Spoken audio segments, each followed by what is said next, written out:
Dando continuidade à história, no Jardim das Magnólias, o florescer de um amor eterno.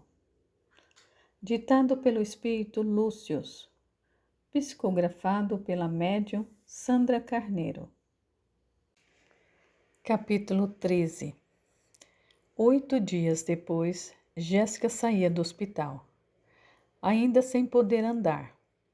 A enfermeira-chefe fez questão de levá-la na cadeira de rodas até o carro. Não precisa fazer isso, Dalila. O meu marido pode me levar. De jeito nenhum, doutora. Eu faço questão. Jéssica sorriu, sentindo algo de sincero naquela ação, e aceitou sem retrucar. Enquanto seguia pelo corredor com o marido à frente, Jéssica sorria sem graça para os colegas de trabalho, que se despediam dela desejando completa recuperação. As orientações de Egídio foram muito enfáticas. Jéssica podia ir para casa, mas precisaria manter repouso por pelo menos mais 3 semanas, antes de sair da cama para ensaiar atividades leves. Ele a fez prometer que respeitaria suas recomendações. Quando lhe falou da alta, ele mostrou a ela os exames feitos antes e depois da cirurgia. Compreende porque eu preciso que respeite as minhas recomendações? Jéssica não conseguia tirar os olhos dos resultados. Era de se admirar que tivesse escapado com vida. Os ferimentos haviam sido feitos com tamanha violência que perfuraram alguns órgãos internos com hemorragia em vários pontos.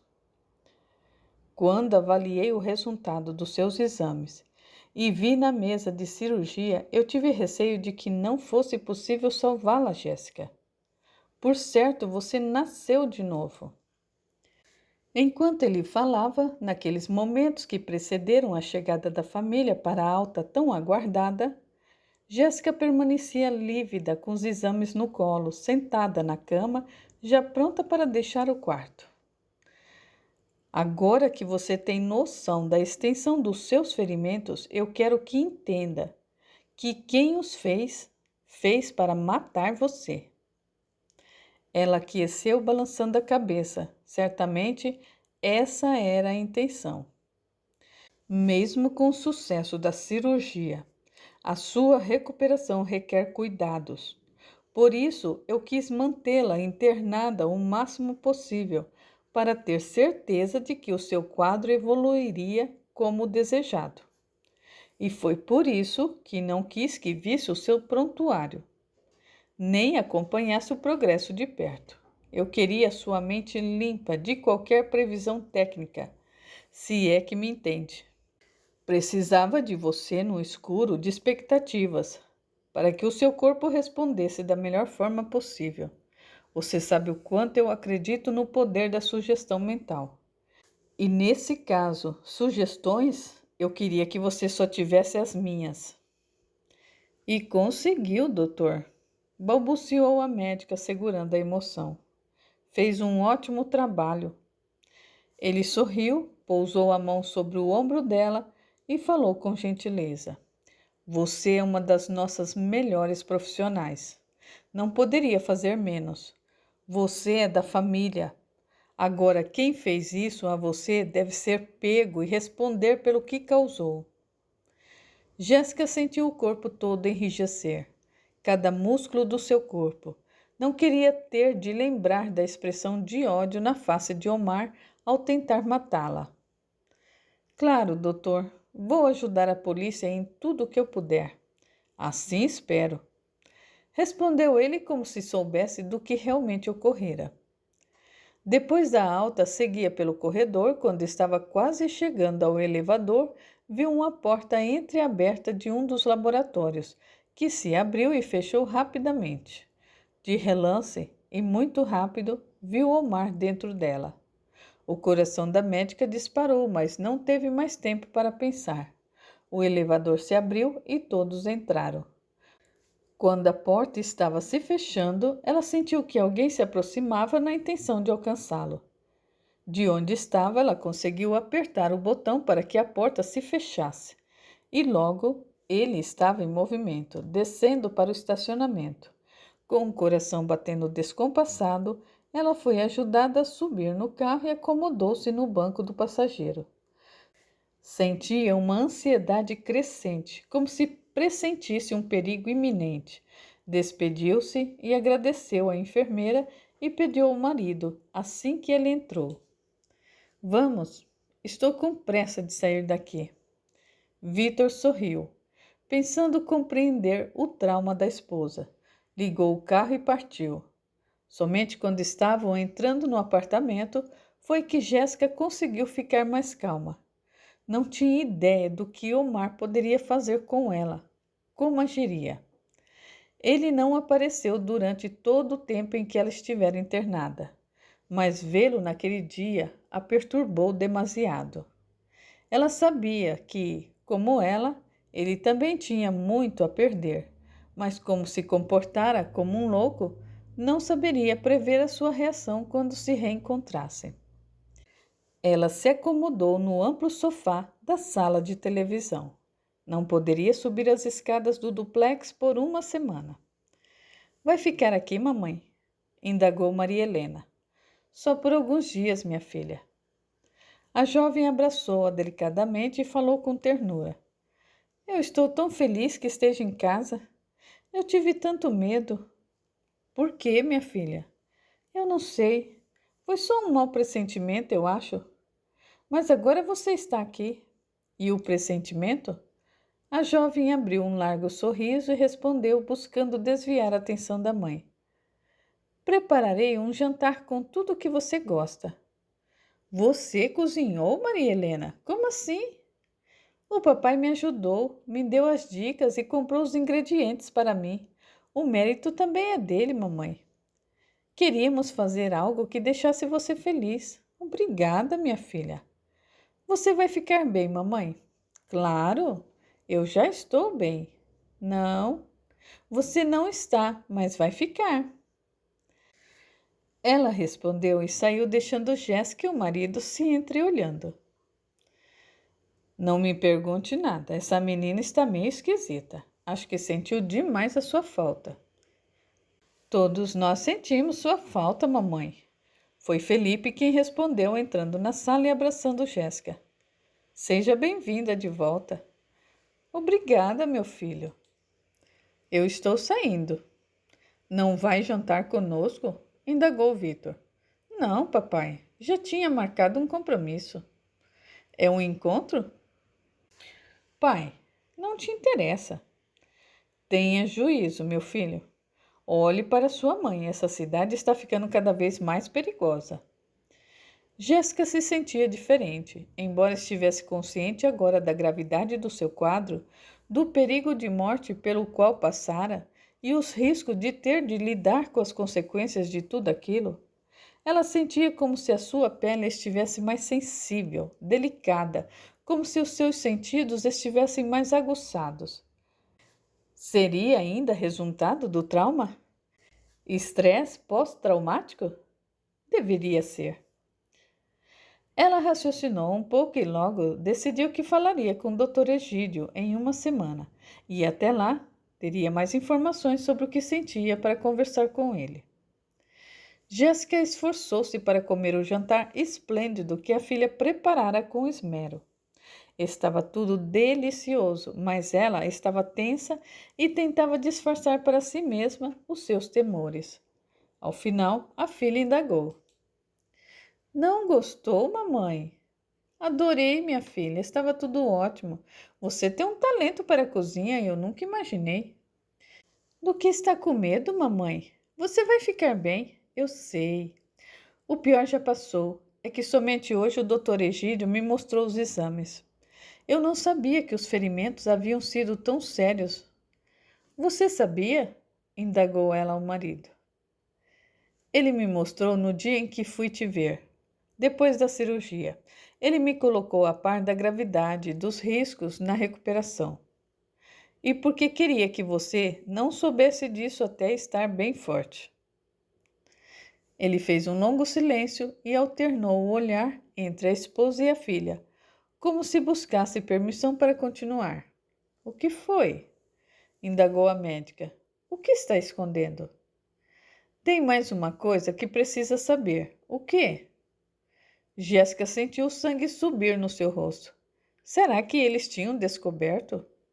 Ele hesitou e Maria Helena insistiu. Fale, papai. Está me deixando nervosa. Imagine a mamãe. Fala logo. Você teve parada cardiorrespiratória durante a cirurgia. Ficou sem pulso por quase 15 minutos. Eles fizeram a ressuscitação e você retornou. Jéssica fitava o marido incrédula, como se ele falasse de outra pessoa. E por que ele não me disse isso? Insistiu a médica, buscando compreender a situação como um todo. Ele queria que você estivesse no aconchego de casa para poder digerir essa informação. Enquanto falava, ele não tirava os olhos da esposa, analisando em detalhes cada uma de suas expressões. Eu morri? Literalmente eu morri? Maria Helena segurou a mão da mãe e apertou forte sem dizer nada. Seu olhar era de carinho e afeto profundo, quase uma devoção.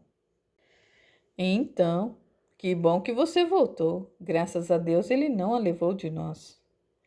Jéssica levou uma das mãos à testa e exclamou. Quando ele disse que eu quase morri, foi econômico na expressão. Dei bastante trabalho para eles. Cuidaram de você com dedicação admirável. Ele vinha me ver 3 vezes ao dia e eu não compreendia por que tantos cuidados. Agora eu entendo. Ele quase me perdeu e não queria correr o risco de que acontecesse algo longe dos olhos dele.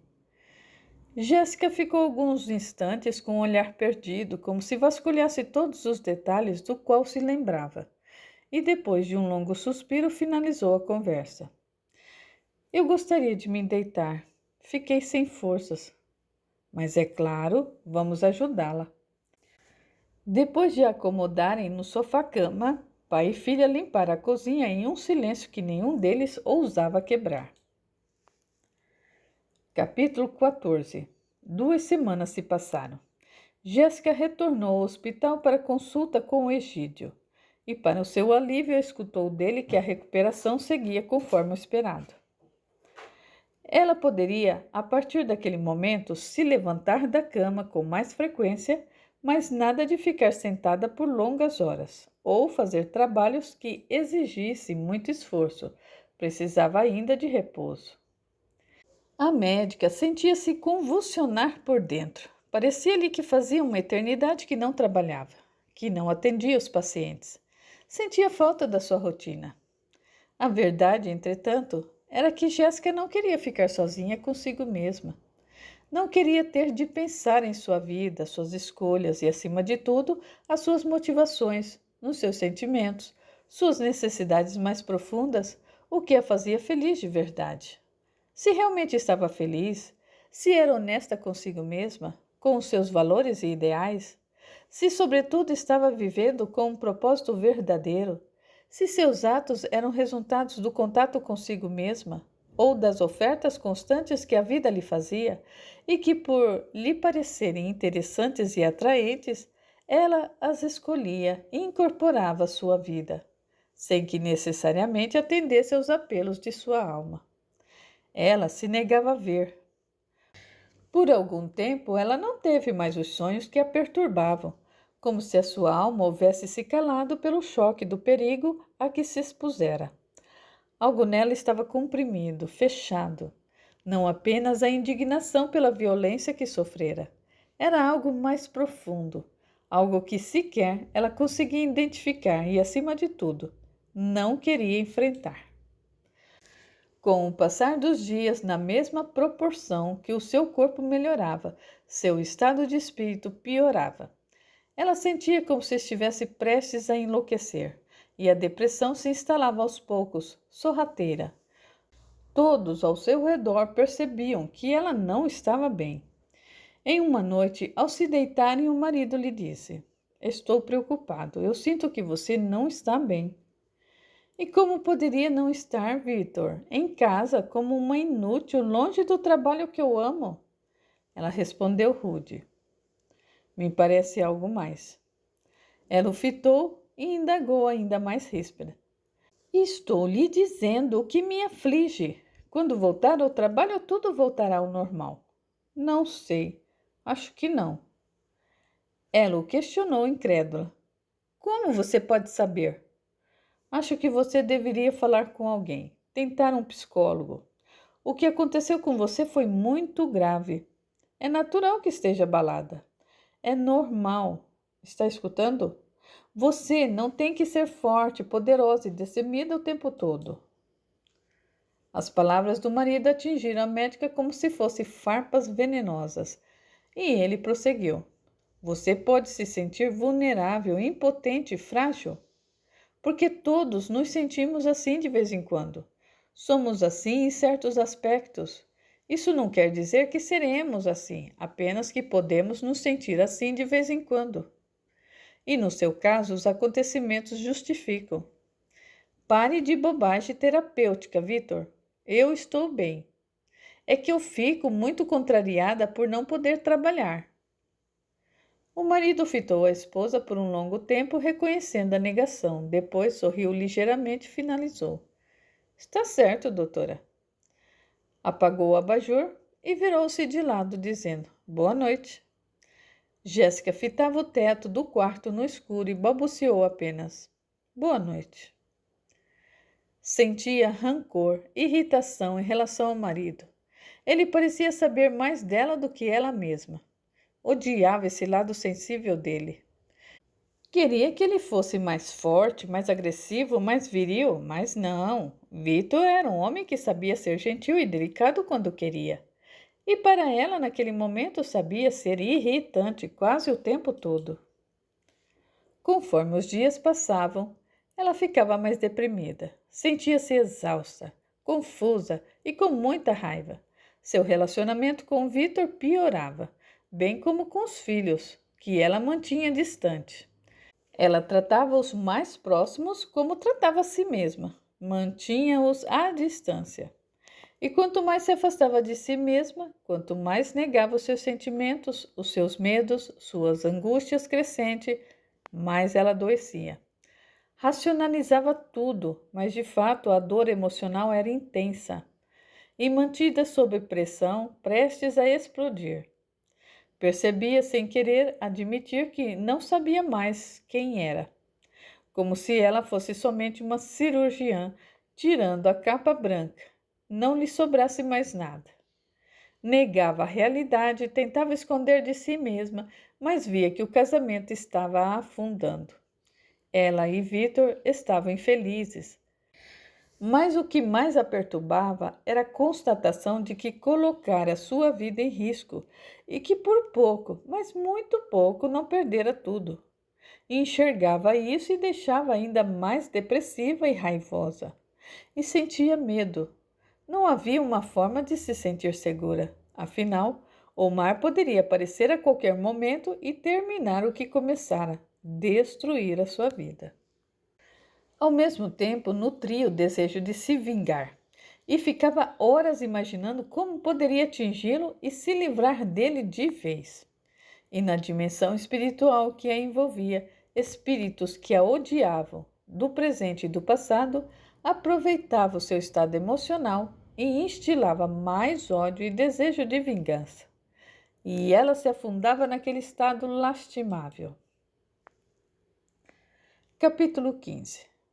Durante as visitas de rotina ao hospital para acompanhamento do seu restabelecimento, Jéssica permanecia alerta. Sabia que tinha visto Omar em uma das salas e que ele poderia aparecer a qualquer momento. Quando o táxi se aproximou do hospital, ela ainda não tinha autorização para dirigir. Seu coração começou a bater mais depressa. Ela não conseguia se controlar. Naquela tarde, o céu parecia pintado à mão, com nuvens macias flutuando suavemente, e ela sentiu o ódio profundo do estado de medo em que estava.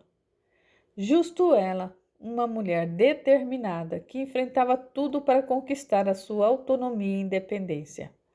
Encontrava-se acuada daquele modo. Quando o carro estacionou, sentiu o coração prestes a saltar-lhe pela boca. Entrou andando devagar, procurando pelos cantos se via Omar em algum lugar. E se ele tivesse voltado, o que faria? O medo era irracional e já imaginava o homem aparecendo e atacando-a diante de todos. Entrou no elevador e, enquanto a porta se fechava, viu alguém muito parecido com Omar, que deixava o local.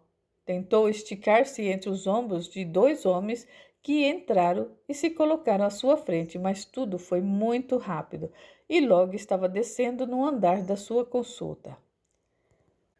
Omar, por sua vez, se esgueirava pelas escadas, evitando igualmente confrontar-se com Jéssica. Retornara de sua licença, mas conseguira, com a administração do hospital, turnos reduzidos por conta da doença da mãe. Quando Jéssica escapou do quarto de hotel, ele não conseguiu segui-la para terminar o que começara.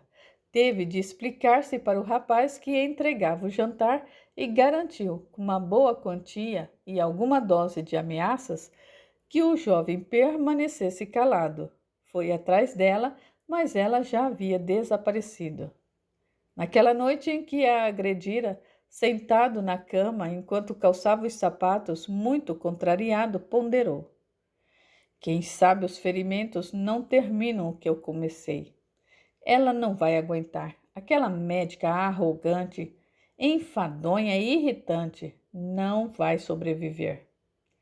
Pegou o jaleco que estava cuidadosamente dobrado sobre o canto do sofá e saiu rumo ao hospital. Quando estava quase chegando, uma das assistentes ligou. Onde está, doutor? Estão precisando do senhor. É a doutora Jéssica. Ela está entrando no centro cirúrgico. O que foi que aconteceu? Ninguém sabe. O doutor Egídio vai operar e pediu para localizarmos o senhor. Minha mãe não está bem. Eu estou aqui com ela. Ela piorou muito. Lamento, doutor. Vou informar que não poderá vir. Faça isso. E, por favor, avise o departamento pessoal que eu vou precisar de alguns dias de folga.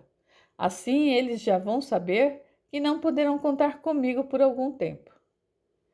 Durante a sua licença, ele tratou de levantar todas as informações sobre o que acontecia com Jéssica. À distância, acompanhava cada passo dela e a sua recuperação. A desgraçada estava ficando boa, e ele não sabia o que ela faria.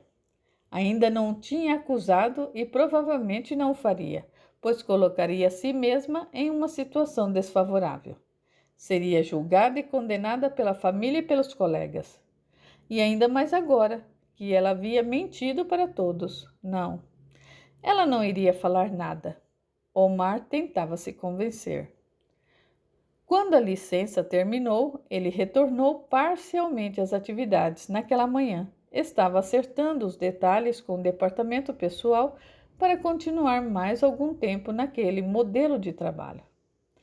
Ao entrar na garagem do prédio onde residia com a mãe e a irmã, estacionou o carro, encostou a cabeça no volante, muito irritado consigo mesmo, e começou a bater a cabeça no volante, de leve a princípio e depois com mais força.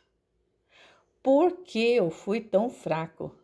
Tinha de ter feito o serviço completo e acabado com a raça daquela mulher. Maldita! Ela prejudicou a minha família. Fria e calculista, mulher do demônio. Ele só parou porque um carro estacionou perto do dele e uma família saiu ruidosa de dentro do automóvel, tirando o médico daquele transe violento em que entrara. Ele se aprumou e saiu do carro, sorriu para a família que ia diante dele na direção dos elevadores. Quando entrou em casa, passou diante de um espelho que ficava na entrada e confirmou o vermelhidão no local da testa, onde há pouco batera. Sentia uma dor leve no local. Tocou a testa e murmurou: Maldita! O que está murmurando aí, Gurgas? A irmã apareceu sorrindo no corredor de entrada. Não é nada, Mira. Como ela está? Chamou por você várias vezes. Já vou vê-la. Entrou no quarto escuro com uma pequena nesga de luz solar entrando pelas venezianas da janela. Como está hoje, mamãe? Sinto-me péssima. Uma saudade imensa de seu pai. Posso abrir um pouco a janela? Não, Gurgas, não.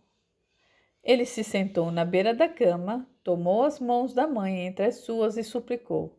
Precisa voltar a viver. Já se vão mais de 3 anos desde que... A mãe o interrompeu, pousando os dedos sobre a boca dele. Shhh, não precisa repetir. Ainda é doloroso para mim. Perdi o homem que eu amava, o líder dessa família.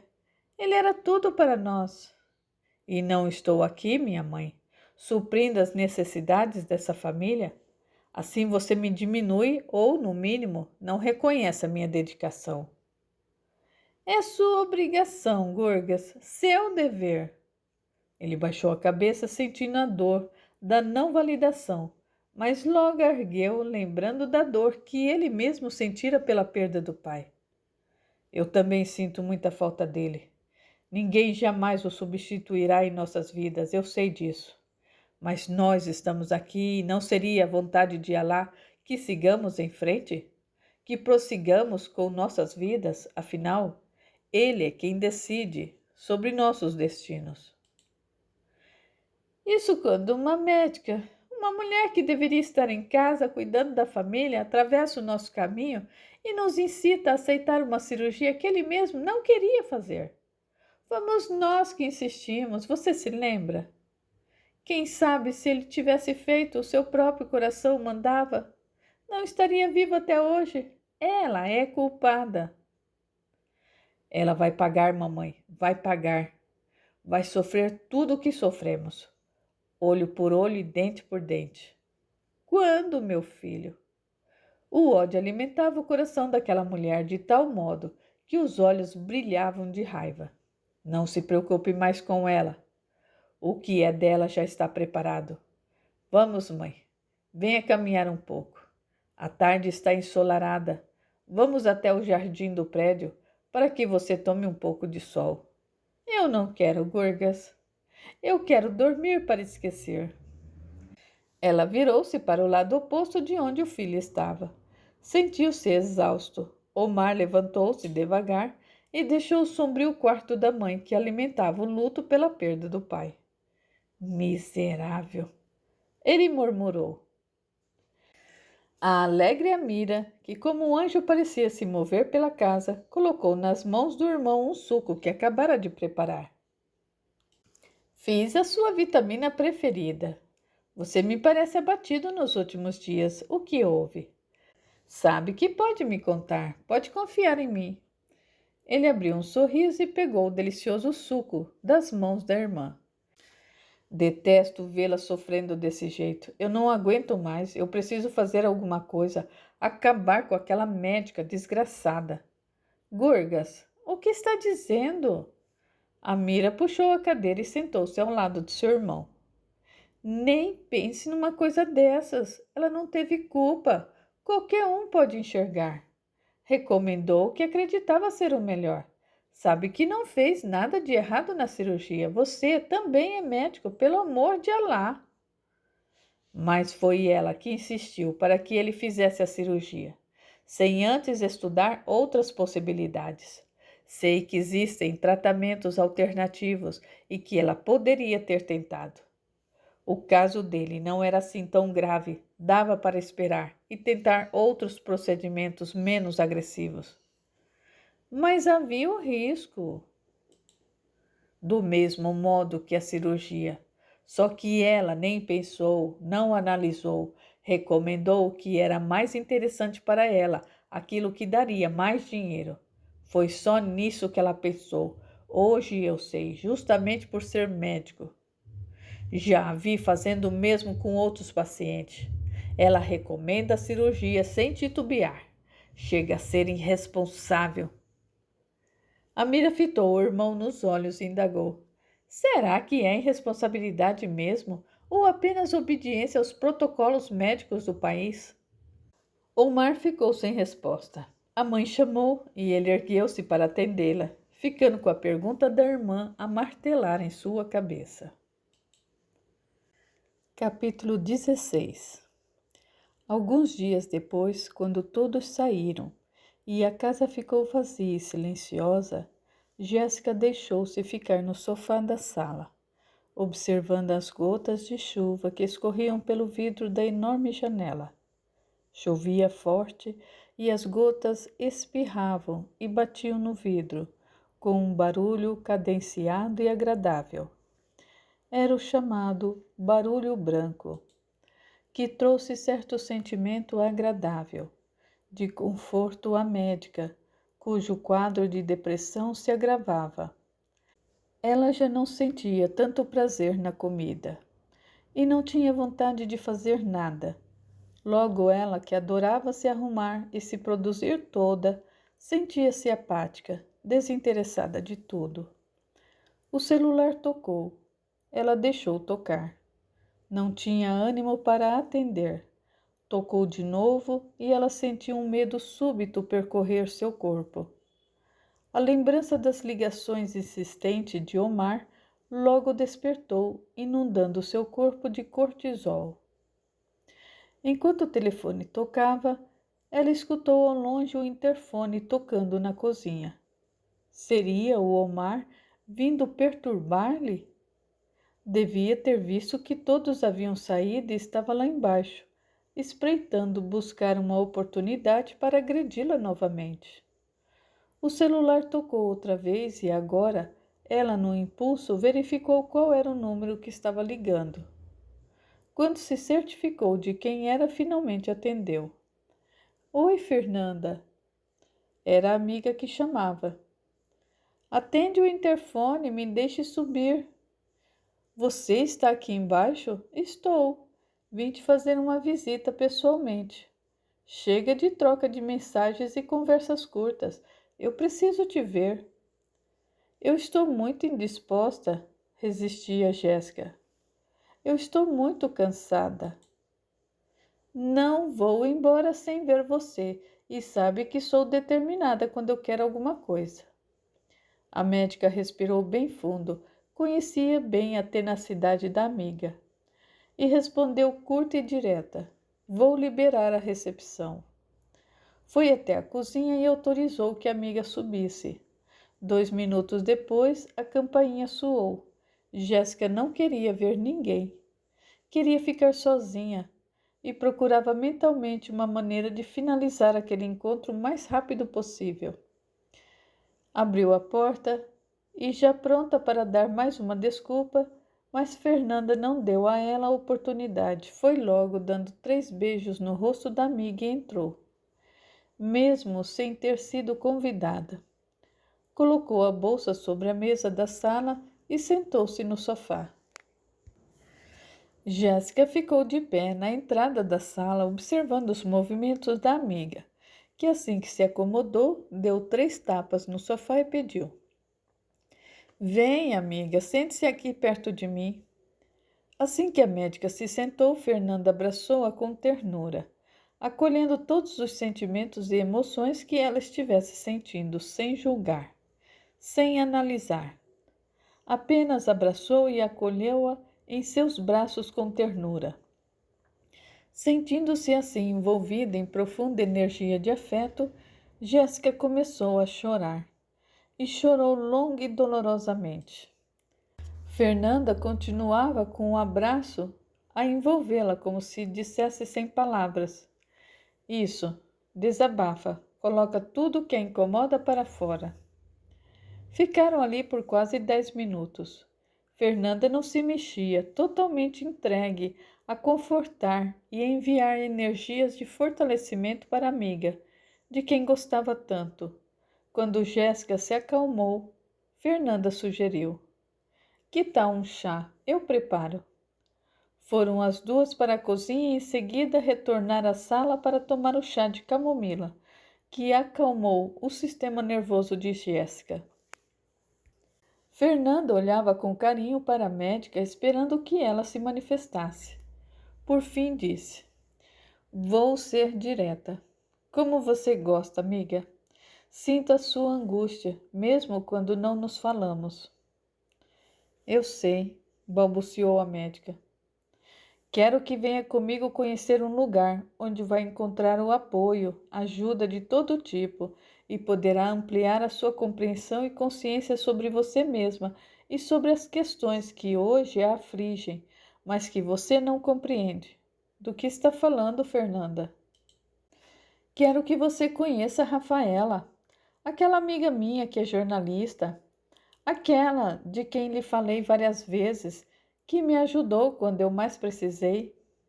A que atende mulheres em situação de risco? Ela também faz isso no núcleo de apoio a mulheres. Quer que eu me enfie em uma reunião tipo AA?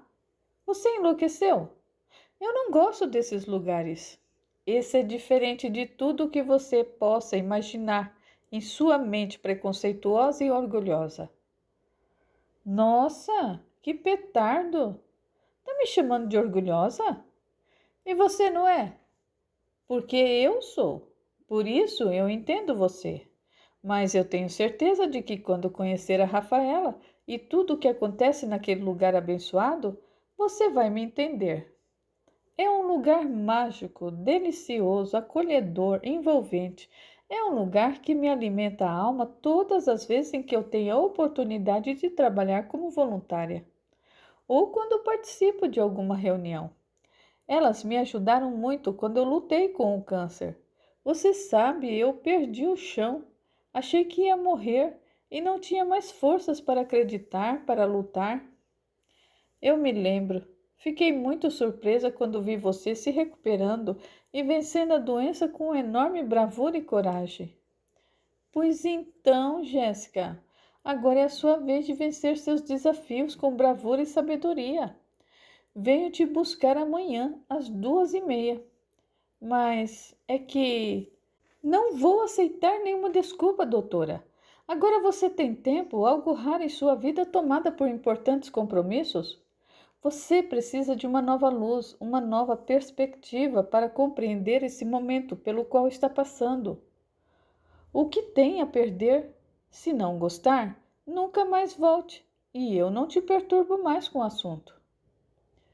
Fernanda fitava a amiga nos olhos, tentando adivinhar qual seria a próxima objeção, mas Jéssica estava exausta. Está certo, vamos fazer assim. Eu vou te acompanhar amanhã, mas se eu não gostar, eu não volto e você não toca mais no assunto de jeito nenhum. Estamos combinadas. Tomaram mais uma xícara de chá cada uma e se despediram. Jéssica se sentia desconfortável e inquieta, como se algo a espetasse por dentro. Subiu para o quarto e afundou-se na banheira, na esperança de que o banho morno lhe trouxesse algum alívio. Sempre funcionava, mas naquele dia ficou mais de 1 hora imersa na água e nada. Nem o toque suave da água sobre a pele despertou o bem-estar de antes. Sentia-se oca, vazia, como se algo imenso lhe tivesse sido arrancado, e insistia consigo mesma. Quando voltar ao trabalho, tudo vai melhorar, tudo ficará bem. O que eu preciso é do meu trabalho, dos meus pacientes, das minhas cirurgias. Ai, como o tempo não passa! Na tarde do dia seguinte, Jéssica estava pronta quando Fernanda chegou. Desceu e entrou no carro da amiga que falava, alegre, contando detalhes de sua experiência com o núcleo e com Rafaela. Ela passou por muitas coisas até conseguir o resultado que tem hoje, no trabalho que ela abraçou. Imagino, respondeu Jéssica um tanto distraída. Não, não, você não imagina. Ela quase morreu no Irã, agredida por um bando de fanáticos. Foi parar no hospital. Nossa, eu me lembro dessa história. Ela narrou tudo naquela matéria premiada, não foi isso? Você leu a matéria? Jéssica baixou a cabeça sem responder. Sabia que não tinha lido, doutora. Mas isso não importa. Sei que vai gostar dela.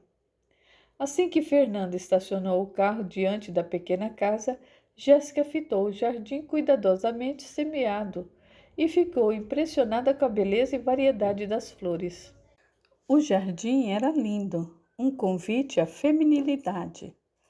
Antes mesmo de descer do carro, Jéssica foi tomada de uma emoção estranha, como se algo importante de verdade estivesse por acontecer. Seu coração começou a bater forte, sentiu a boca seca, uma sensação de expectativa tomou conta dela. Um medo impreciso igualmente a dominou. Entraram. Fernanda apresentou a amiga a outras mulheres que estavam na recepção, aguardando pelo início da reunião. Não demorou muito e Rafaela saiu do seu escritório para recepcionar Fernanda. Com um sorriso largo e sincero, cumprimentou. Olá, Fernanda. Essa deve ser a Jéssica. Cumprimentando a médica, prosseguiu. Que bom que conseguiu vir. Seja muito bem-vinda. Quando Rafaela abraçou Jéssica, a médica estremeceu, sentindo como se já conhecesse a jornalista há muito tempo, e foi tomada de uma emoção ainda mais intensa. Ao terminar de abraçar a médica, Rafaela olhou-a nos olhos e falou: Doutora Jéssica, você me parece tão familiar. Será que já não nos conhecemos de algum lugar? Rafaela não conseguia tirar os olhos da médica. Uma conexão se estabeleceu de imediato entre as duas. Uma estranha mistura de atração e repulsa era compartilhada por aquelas mulheres, até há pouco desconhecidas. Capítulo 17. Logo, todas estavam sentadas numa sala ampla. Havia cerca de 22 mulheres participando do encontro, além de Rafaela, que conduzia a reunião. Ângela, a psicóloga, que acompanhava os casos mais complexos, e Ivone, a assistente social responsável por proteger as mulheres em situação de graves agressões e ameaças à integridade. Jéssica se sentia desconfortável, com vontade de sair correndo daquele lugar. Certamente não precisava daquilo. Pensava consigo mesma. Como deixei a Fernanda me arrastar para um lugar desse? Isso não é para mim. Sei cuidar de mim mesma. Não preciso de apoio ou ajuda de ninguém. Ainda assim, uma força desconhecida a atraía para Rafaela. Sentia um desejo intenso de conhecê-la melhor, de se aproximar. Havia algo nela que a fascinava. Quem era aquela jornalista? E por que despertava tanto interesse? Rafaela iniciou o encontro com muitas músicas. Uma das participantes tocava violão com maestria e Rafaela convidou-a a performar para as demais. E depois da primeira música, que logo envolveu os presentes em vibrações delicadas, Rafaela esclareceu. Aqui nós seguimos o impulso das nossas almas acima de tudo. Com senso crítico, é claro, mas deixamos fluir o que vem de dentro. Aceitamos as nossas dores e deixamos que o que vem de dentro se manifeste. Não bloqueamos. Se há algo ruim, observamos e buscamos compreender o que se passa dentro de nós. É assim que promovemos a cura física, mental, emocional e espiritual de todas nós. Portanto, se alguém sentir um impulso de dançar, dance. Não reprima. O movimento do corpo no ritmo da música parece liberar aspectos profundos de nossa psique. E sabemos que quanto mais nos conhecemos, quanto mais acessamos os aspectos profundos da nossa identidade, mais perto do poder infinito nos colocamos. De Deus, para aqueles que preferem chamar essa inteligência suprema a causa primária de todas as coisas, como nos ensina Kardec. E a música continuou por mais algum tempo. Não houve dança naquele dia, para alívio de Jéssica, que se sentia cada vez mais oprimida, acuada, exposta. Algumas mulheres choravam e logo foram atendidas pelas profissionais presentes em uma sala em separado. As lágrimas espremiam as dores que finalmente se expressavam em busca de socorro. Mas Jéssica não. Ela continuava achando tudo aquilo inútil e sem propósito. Depois de conversarem um pouco, de trocarem experiências e progressos obtidos, a reunião foi encerrada e passaram à sala ao lado, onde uma mesa repleta de apetitosos petiscos eram servidos. Rafaela se aproximou de Jéssica e indagou: E então, como está se sentindo? Meia deslocada, eu imagino? Bastante deslocada. O que é exatamente esse grupo? Uma espécie de reunião do AA? É apenas um espaço seguro onde podemos compartilhar nossas dificuldades como mulheres em um mundo duro, áspero e insensível demais, onde buscamos apoiar e nos compreender mutuamente, já que passamos por problemas tão semelhantes. Eu não acho. São pessoas tão diferentes que estão aqui, cada mulher é muito diferente da outra. São mundos distintos, não sei como pode achar que se pode nivelar todas as pessoas. Em essência, todas sentimos dores semelhantes. Já experimentamos em algum momento em nossas trajetórias dificuldades e desafios parecidos. E buscamos conscientizar isso em nossas reuniões. Muitas mulheres passam por intenso processo de abuso emocional e psicológico e não têm a menor consciência disso. Embora sofram as consequências dolorosas em sua performance profissional, em suas realizações de sonhos e desejos, em sua conquista de plenitude e felicidade. Muitas nem sabem o quanto podem ser felizes. Não desconfiam. Esse não é o meu caso. Rafaela pousou a mão suavemente no ombro de Jéssica e respondeu sabiamente: Mas é claro que não. Você tem muito mais a nos ajudar do que nós a você. Sabemos das suas conquistas, mas eu creio que algum apoio em tempo de crise não faz mal a ninguém. O que você acha? A pergunta foi seguida por um largo sorriso, a qual Jéssica não pôde deixar de retribuir. Depois de despedir-se das participantes, Rafaela convidou Fernanda e Jéssica. Venham, vamos até os fundos da propriedade. Podemos conversar um pouco mais ao ar livre no jardim. Jéssica queria dizer não. Queria ir embora, mas o sorriso de Rafaela, a sua voz, suas expressões, causavam nela uma atração magnética. E ela seguia como que fascinada pela anfitriã. Acomodaram-se em cadeiras ao redor de uma mesa pequena, sobre uma árvore com folhagens densas, folhas grandes e brilhantes, de um verde escuro com textura cerosa, que logo chamou a atenção de Jéssica. Nossa, que árvore diferente é essa? É a nossa querida Magnólia grandiflora. Jéssica tocou o caule liso e acinzentado e perguntou à anfitriã. Acho que nunca tinha visto uma árvore de magnólias antes. Ela dá muitas flores? Infelizmente, essa nunca deu. Já fizemos de tudo para vê-la florir, mas ela simplesmente se nega. Cuidamos dela com todo o nosso carinho, na certeza de que ela vai florir e encher esse jardim com a sua beleza imponente. Jéssica sorriu, ainda tocando o caule da bela árvore, e comentou: Que sensação estranha! O que foi? É como se uma memória esquecida tentasse se insinuar sem conseguir se revelar. Parece até que eu sinto o seu perfume doce e delicado. Rafaela sorriu, como se soubesse exatamente do que a convidada falava. Depois de uma breve pausa, perguntou: E então, Jéssica, como você está? Eu me sinto bem. Esse lugar é muito agradável. Rafaela pousou a mão no caule da árvore e disse: Esse é um lugar quase sagrado para nós. Sentamo-nos aqui para pensar, meditar, buscar sabedoria superior, buscar conexão com o Criador. E a nossa amiga bateu suavemente no caule.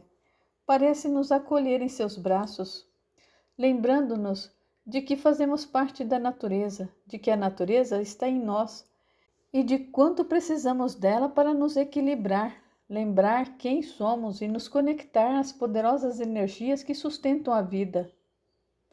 Os olhos de Rafaela brilhavam enquanto falava. Uma coisa que está me incomodando, quer dizer, não é bem um incômodo propriamente dito, mas está chamando a minha atenção. Rafaela agora tocou a mão de Jéssica e falou: Nós já nos conhecemos, Jéssica, com toda certeza. Sinto como se a conhecesse desde muito tempo. Na realidade, esse é um reencontro, não um simples encontro. Mas de onde você acha que nos conhecemos? De outra vida, quem sabe? Você quer dizer de outras experiências como a infância ou a faculdade? Onde você morou quando era pequena? Não, Jéssica. Eu quero dizer que nos conhecemos de outra encarnação. Jéssica ficou séria. Não acredita nisso, não é? Não. Eu só acredito na ciência comprovada por estudos, pesquisas sérias. Em mais nada. O que foi que endureceu tanto o seu coração? Indagou Rafaela. Por que acha que o meu coração está endurecido? Porque as mulheres têm naturalmente uma intensa conexão com o invisível. É de nossa natureza. Mas você, como eu no passado, está bloqueando esse fluxo. Eu era exatamente assim, doutora. Não acreditava em nada que os meus olhos não pudessem ver e que as minhas mãos não pudessem tocar. Não só não acreditava em Deus, como eu tinha raiva daqueles que insistiam em sua existência, crendo-os fanáticos. Meu coração estava trancado para a doçura. Era uma mulher forte, determinada, com muito sucesso, cuja alma gritava em desespero, sem poder se expandir, se expressar. De fato, eu estava perdida e não sabia. Jéssica sentia cada palavra, como se Rafaela falasse da médica e não dela própria. E o que foi que aconteceu? O que mudou? O invisível se apresentou a mim de modo irrefutável, e depois de muita luta, eu fui obrigada a aceitar.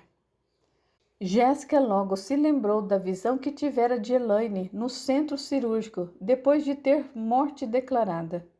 Sabia que a tinha visto e que aquilo não fora uma alucinação, mas ficou em silêncio. Rafaela prosseguiu.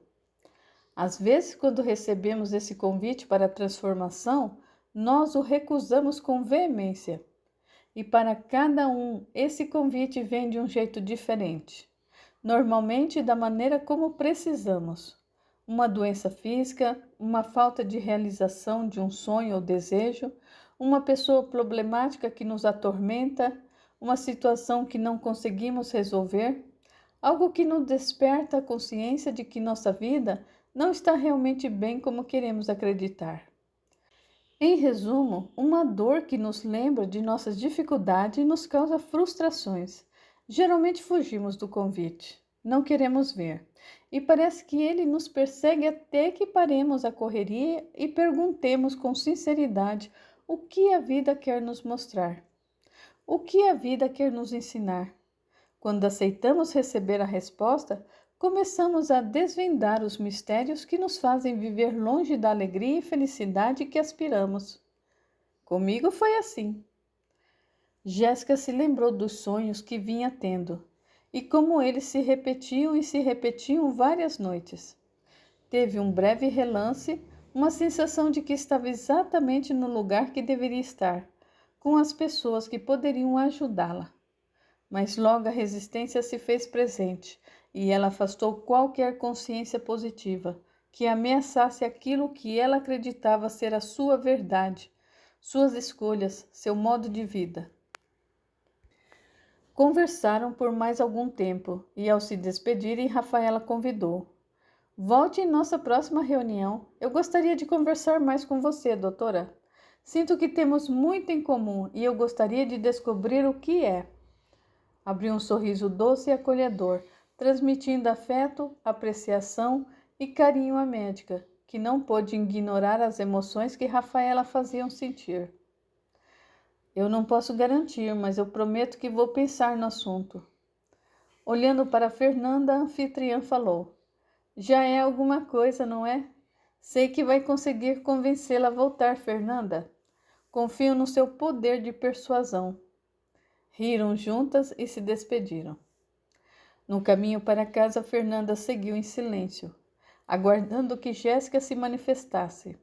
Essa, por sua vez, tinha a cabeça fervilhando e as emoções brotando como se fosse um poço vertendo água sem parar.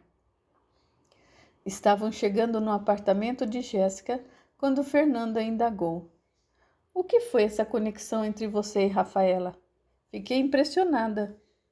"Eu também." Foi a única coisa que Jéssica conseguiu articular. Saiu do carro agradecendo a amiga e seguiu para o elevador, sentindo uma miríade de sensações e impressões que ela não conseguia traduzir em palavras.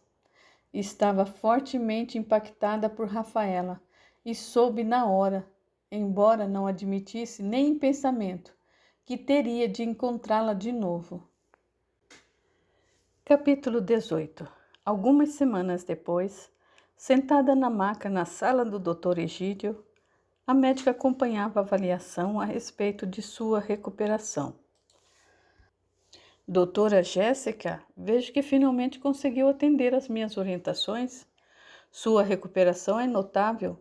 Devo concluir que está pronta para voltar ao trabalho." "Finalmente uma boa notícia, doutor. Não tive alternativa, a não ser cuidar da minha saúde." "Uma sábia decisão, minha cara. Você recebeu o beijo da morte e voltou à vida." Jéssica o fitou e não pôde deixar de lembrar de Elaine, em espírito, diante dela no centro cirúrgico. Depois de algumas frases soltas ditas por Rafaela sobre o destino, a força da vida que conduz tudo e todos, que não pode ser controlada por ser algum, assunto abordado por Rafaela na reunião no núcleo de apoio e, finalmente, a continuidade da vida. Quando estavam somente ela, Fernanda e Rafaela sobre a árvore de magnólias. Embora tudo aquilo soasse totalmente irreal à cirurgiã, a imagem de Elaine viva ao seu lado, enquanto a hora do seu óbito era declarada por um dos médicos que realizavam a cirurgia, não podiam ser ignoradas por ela. Aquilo fora real. Ou ela estaria delirando? "Doutor, acha que posso estar com alguma doença mental em estágio inicial?" Disparou ela, sem pensar nas consequências. "E por que me pergunta isso? Está apresentando algum tipo de comportamento anormal?" "Comportamento anormal?" "Sim, eu acho que todo mundo apresenta comportamentos anormais, seja no mundo concreto ou na mente." O médico sorriu e disse: "Tem razão. Mas então, por que a pergunta?" "Eu queria fazer alguns exames para afastar qualquer tipo de receio." "Corajosa. Vamos fazer." Ele começou a preencher os pedidos de exame. "Você pode fazer tudo nessa última semana, que antecede o seu retorno.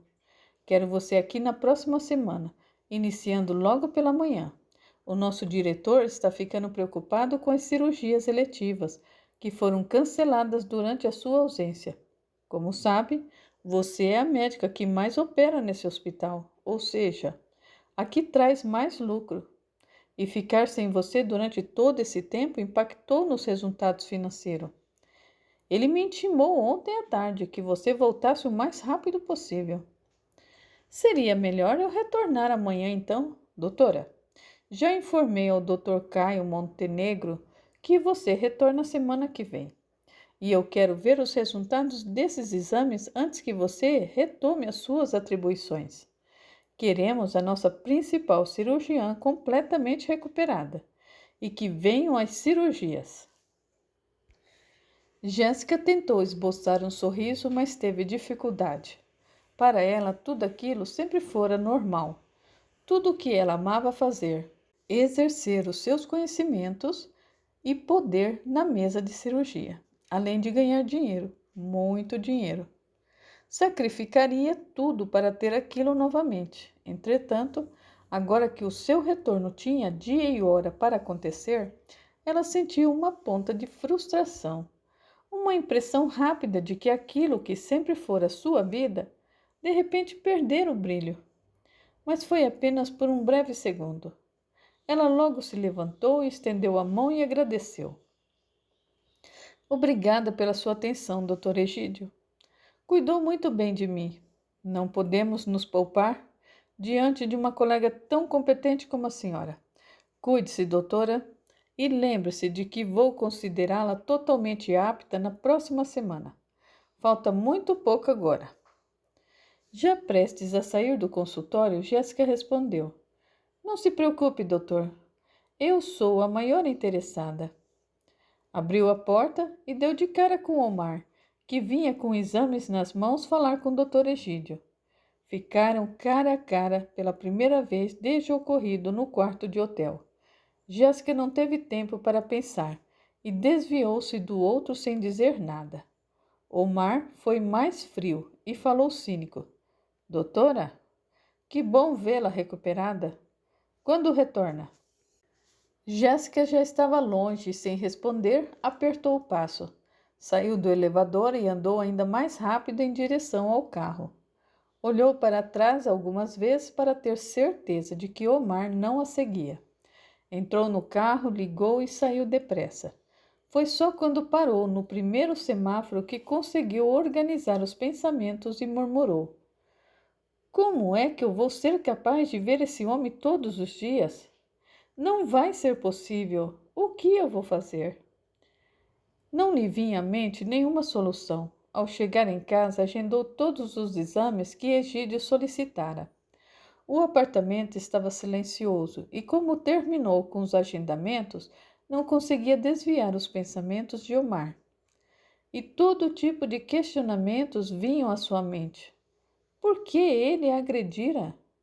Ele seria um homem doente que não suportava rejeição? Era um machista daqueles doentios que não suportavam não, que se sentia dono de outra pessoa? Seria isso?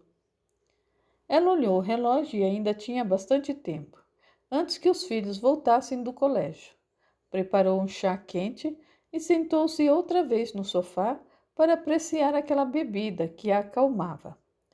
Ela, afinal, voltaria ao trabalho, mas ao mesmo tempo que se sentia aliviada, tinha aflição. Teria de encarar o seu agressor e fazer alguma coisa. Teria de enfrentá-lo, mas como? Os pensamentos em desalinho a deixavam cansada. Deitou-se no sofá e adormeceu. Enquanto seu corpo dormia, o seu espírito desprendeu-se dele e sentou-se um tanto atordoado. Quando conseguiu ligeiro equilíbrio, Jéssica sentiu uma mão tocar no seu braço com suavidade. Olá, doutora. Precisamos conversar. Elaine! O que é isso? Você está morta. A morte não existe, doutora.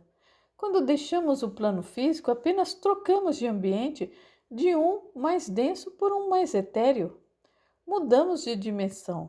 Mas a vida, o dom divino, prossegue ao infinito.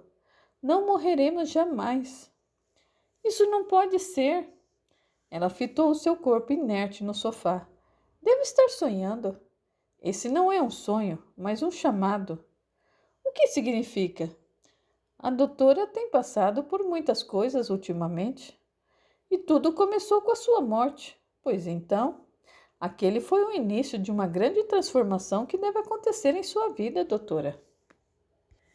Do que está falando? A minha vida vai muito bem, eu estou ótima. Sou bem-sucedida, sou feliz. Elaine sorriu com suavidade e indagou. Por que tanta resistência, doutora? Do que tem tanto medo? Do que está fugindo? Eu não sei do que você está falando. Você está sendo convidada a encarar a sua realidade interior e as consequências delas no mundo exterior. Dr. Omar é uma delas. E o que aconteceu entre vocês também. Não está tudo bem, doutora. Há muita coisa que precisa ser curada aqui dentro. Elaine pousou a sua mão, que emanava uma luminosidade azulada suavemente no peito de Jéssica, e prosseguiu. E a cura precisará ser profunda. Do que você está falando? Eu estou doente? Ainda não. Mas se continuar a ignorar a voz de sua intuição gritando toda noite, em sonhos estranhos e simbólicos, a sua consciência, a sua essência, querendo se manifestar e totalmente sufocada pelos desejos da sua personalidade, da médica famosa e rica, certamente irá adoecer o seu corpo. Isso se não acontecer o pior no meio do caminho. Do que você está falando? Que pior é esse? O que você sabe não está me contando? Omar não vai parar. Ele a odeia. Mas por quê? Ele acha que tem motivos na vida presente, mas na realidade os motivos estão em uma vida passada. Do que você está falando? Que vida passada? Doutora, a senhora tem muitas informações. É uma excelente médica, mas há um universo de conhecimentos que ignora. A nossa vida não começa quando nascemos, pois já existíamos muito antes da dimensão espiritual nessa que eu estou agora. Não está com raiva de ter morrido, Elaine? Eu não morri, doutora. Foi o meu tempo na Terra que terminou, e agora eu estou de volta à vida espiritual, onde eu poderei prosseguir com o meu aprendizado, o meu crescimento e o meu serviço ao bem maior.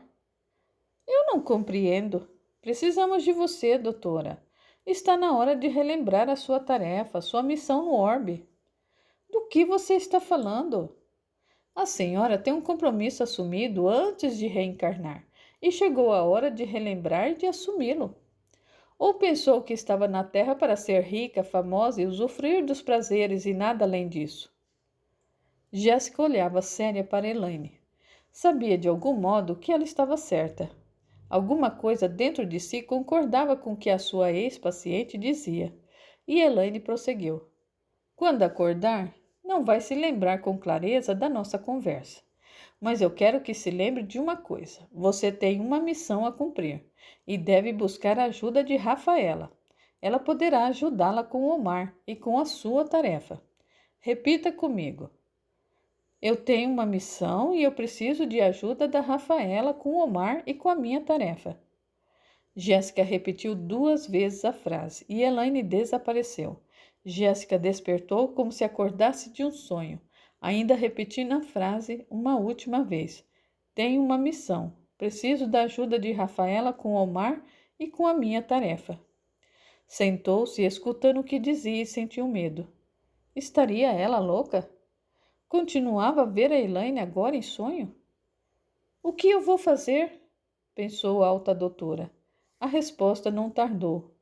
Procurar a Rafaela, é isso.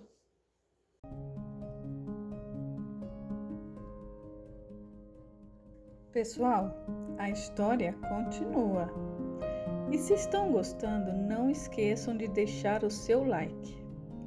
E sabem também que o seu comentário é muito importante para mim. Este canal não é monetizado.